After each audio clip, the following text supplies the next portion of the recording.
Olá, o tema da nossa conversa de hoje é o valuation ou avaliação de empresas.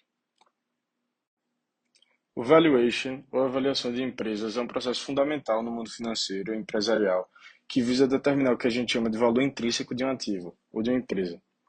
Esse conceito é crucial para investidores, analistas financeiros e gestores, pois permite a tomada de decisões informada em relação a investimento, fusões e aquisições e até mesmo para planejamento estratégico.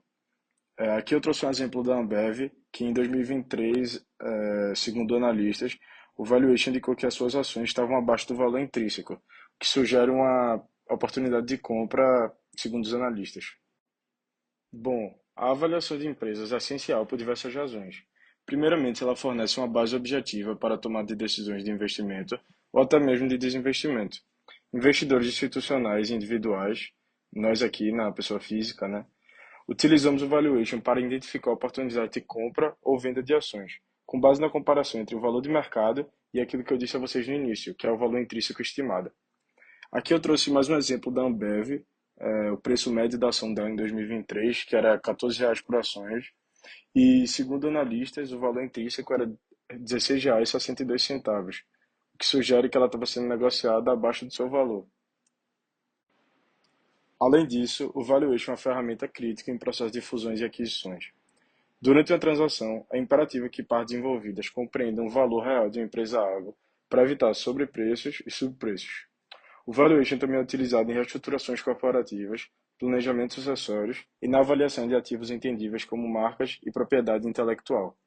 Aqui eu trouxe mais um exemplo da Ambev, que fala sobre a fusão entre a Brahma e a Antártica, que deu origem a ela, né, a Ambev, que ocorreu em 1999. E aqui diz que o valuation foi essencial para definir essa proporção de troca das ações para garantir que essa fusão refletisse o valor real das duas empresas. O que você que está me ouvindo precisa saber para dominar bem o valuation, né, para entender bem de uma avaliação de empresa, são três pré-requisitos fundamentais para entender bem o valuation. O primeiro é o básico em contabilidade. Você precisa entender o que as demonstrações financeiras, o que são apresentadas pelas companhias querem dizer. Isso não quer dizer que você precisa ser um expert em contabilidade. Isso quer dizer que você precisa compreender a informação que lhe é apresentada em um fluxo de caixa, em uma demonstração de resultados, em uma nota explicativa sobre instrumentos financeiros. E então, para entender bem o valuation, o básico em contabilidade é uma das premissas fundamentais. O segundo é o básico em finanças. É necessário que você entenda que uma empresa tem custo de captação, tem custo para se manter operante. Então, a gente costuma dividir as fontes de recursos de uma companhia em duas. A primeira delas é o dinheiro, que pode vir de um banco, de um credor externo, né, que é o que a gente ama de capital de terceiros, ou esse dinheiro pode vir dos sócios. Em ambos os casos, nós temos custos. Então, quando a empresa vai ao banco e toma um empréstimo, e toma um financiamento para financiar a sua operação, ela está incorrendo em custos, em juros. Esse custo é explícito. Por outro lado, quando ela vai recorrer ao sócio ao concordar em colocar dinheiro naquela companhia, também cobra um custo de oportunidade, como a gente costuma chamar, né? Ele não é tão explícito. Ele considera variáveis, como por exemplo a taxa de juros, etc. E então, conhecer bem finanças, ou pelo menos o básico, né, vai te ajudar a conhecer bem, entender bem o valuation. A terceira característica que você precisa ter, né, um pré-requisito para entender bem o valuation, é o básico em matemática financeira. Então, por exemplo, quando a gente usa uma das técnicas para fazer valuation, chamado fluxo de caixa descontada, que eu vou falar mais sobre já já, a gente nada mais faz do que utilizar métodos e técnicas da matemática financeira. Eu também adicionaria mais um pré-requisito, além desses três, que é o treino. Então é necessário que você treine bastante. Quanto mais experiência você tiver sobre modelos de negócios, sobre as ferramentas de avaliação, mais fácil vai ser esse processo. E aqui eu trouxe os três principais métodos de valuation, que é o fluxo de caixa descontado, que eu já mencionei, o múltiplo de mercado e a avaliação por ativos, que eu vou falar sobre nos slides em sequência. O primeiro método, e mais conhecido e mais empregado, né, é o fluxo de caixa descontado. O método do fluxo de caixa descontado é amplamente utilizado para avaliar empresas que geram fluxo de caixa previsíveis. Esse método envolve a projeção de fluxos de caixa futuros da empresa e o desconto desses fluxos só uma taxa apropriada que reflete o risco associado ao investimento. Em outras palavras, a gente projeta o futuro considerando taxas de crescimento de uma determinada empresa e desconta esses fluxos por uma taxa, por um custo médio ponderado do capital. Lembra que eu comentei com vocês que a empresa tem dois custos de captação dos seus recursos, um lá com o banco e o outro com os sócios. A somatória ponderada desses dois custos dá o que a gente chama de custo médio ponderado do capital. E essa é a taxa apropriada que reflete o risco associado a um determinado investimento. Então, a gente precisa projetar fluxos e descontá-los por essa taxa. Eu costumo dizer que o fluxo de caixa descontado pode ser dividido em 7 etapas. A primeira delas é determinar a base de projeção. Qual é o fluxo de caixa que eu vou utilizar como base para projetar o futuro? E sabe onde encontro isso? Nas demonstrações financeiras. Por isso que eu digo que compreender contabilidade e os seus elementos mais básicos é um pré-requisito para entender o valuation. Bom, depois de determinar a base de projeção, eu vou projetar esses fluxos na segunda etapa dessa metodologia de fluxo de caixa descontado. Tem que ser no período conhecido. No período onde eu minimamente conheço as variáveis macroeconômicas que afetam o fluxo de caixa de uma determinada companhia. Por exemplo, a taxa de juros, inflação, câmbio, PIB, taxa de emprego, etc. A terceira etapa do método consiste em calcular o custo médio ponderado de capital.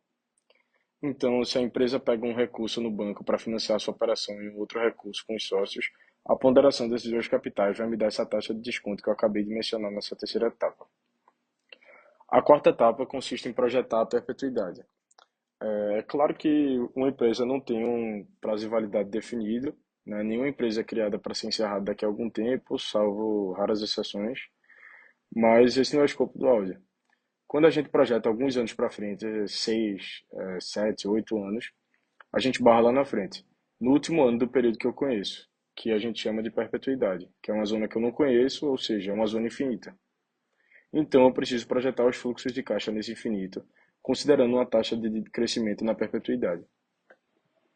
A quinta etapa do nosso método de fluxo de caixa descontado consiste em trazer valor presente, ou seja, a data da avaliação de empresa, desse valuation, o fluxo que eu projetei naquele período conhecido, naquela etapa de número 2 do nosso áudio. A sexta etapa do nosso fluxo de caixa descontado dessa metodologia tão importante consiste em trazer a valor presente aquele último período conhecido onde eu projetei o infinito. Quando eu somo esses dois fluxos trazidos a valor presente, ou seja, elementos da matemática financeira que estão aqui presentes, eu encontro o valor da empresa na sétima etapa. Então, é necessário que você, para projetar um fluxo de caixa utilizando essa metodologia do fluxo de caixa descontado, conheça o modelo de negócios, quais variáveis que afetam aquele fluxo de caixa da companhia, quais taxas ela está disposta a crescer, etc. Bom, um segundo método que a gente apresenta nas aulas de valuation e nos laudos de avaliação que a gente prepara é um método que, apesar de não ser muito utilizado nos laudos, pode ser utilizado de forma triangulada, com fluxo de caixa descontado, que é o que a gente chama de múltiplos de mercado. O método de múltiplos de mercado é uma abordagem relativa, por isso que a gente chama às vezes de avaliação relativa, que envolve a comparação da empresa, objeto da análise do valuation, com outras empresas do mesmo setor. Os múltiplos mais conhecidos que a gente usa nas finanças, né, tem a relação preço-lucro, relação preço-valor patrimonial, relação preço-vendas, mas o múltiplo mais conhecido, e vocês estão me ouvindo, talvez seja o metro quadrado. Então, o metro quadrado ele já considera, né, empresas, terrenos, propriedades compráveis ali dentro de um bairro qualquer. E quando você tem um valor de um metro quadrado de um terreno, basta atravessar a rua e multiplicar pela área daquele terreno. Com essa referência que você já tem, você encontra o valor justo do seu objeto de análise.